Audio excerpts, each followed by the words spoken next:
Okay, where's my little notes? I decided to put some notes on my computer this time to be a bit more to be a little bit more prepared. All right. So it is 9:32 right now. Kids are in bed, so we can't be too crazy here. So what we're gonna talk about today is Bacho versus Brad Grundy. I'm actually interested in this match to see if Brad Grundy can do anything. I know it's to a lot of people it's a mismatch, and it's a match people don't really, I don't know, it doesn't seem to have a lot of interest, but I am interested. And I was watching their talk with Coach Ray, and Bacho is extremely confident. He's not even phased at all by Brad. He's just like, it's gonna be an easy day, no stress, no nothing. And he's such confidence that I really hope Brad does a little something.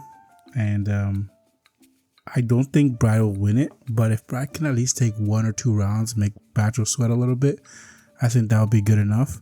But the thing with Bacho is he's got a gross hand. Do you see how like Prudnik, I know it's after pull, like in their practice and stuff like that, but every time Prudnik goes up with Bacho, he kind of tries a little bit. He's like, no, never mind. He just walks away. He doesn't ever want to pull Bacho like fully, because like Bacho's hand is crazy. Even Devin Lara, when they pulled at that one East vs West afterwards, after the event, or yeah, it was after the event, and like he felt Bacho's hand. He's like, yeah, that's crazy. Like, see, with Reno, when Bacho faced Reno, the thing was Reno, like I think there was a lot of pressure for Bacho that one, and him and Reno missed the go, but then Bacho got sunk in the hook, and because he fought it so long in the hook, his arm blew up, and he didn't have as much endurance there as Reno did. So he did pull him wrong too, like Bacho but Reno's really good at getting his position anyways. Even if you're a top roller, Reno's really good at getting his position.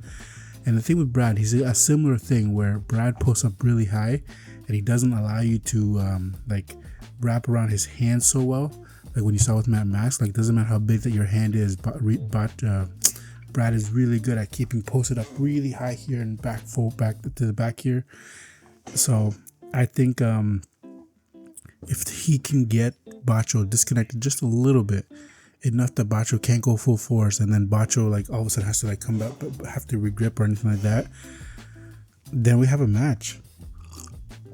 So I'm just curious to see where Brad Grundy is. I know he's been wanting this match, but he did say in this case he was, he was asked for the match. Like if you wanted, now is the opportunity to take the match.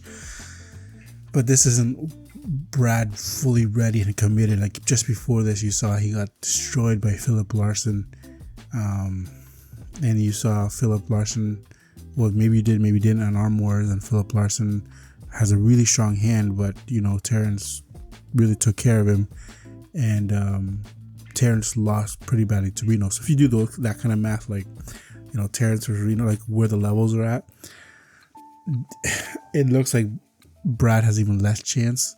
But I really hope Brad can do a little something. I think he is definitely the underdog, but it is something that he could surprise, or he can just get, like I said, he just has to get Bacho disconnected a little bit or uncomfortable a little bit, I'm telling you, and it can make a big difference, especially because in that mode, if Bacho just panics and keeps going for it or something, like maybe you make a mistake, wears himself out, blows his hand up, then it could become something, right? So that's kind of where I think there could be a little surprise. I know Brad's kind of doubts himself a little bit on this one, just because he's not prepared as like he'd want to be. But yeah, that's pretty much all my notes. But no, I think it'll be a cool match to watch. I hope it's not like what Bacho arm wrestled Adam Orzinski. That was kind of a sad thing to see. Just didn't give Adam anything, and then held Adam at the end just to pin him like it was nothing. That's crazy. So we'll see if Brad can't get into his position though, and he tries to go in a hook.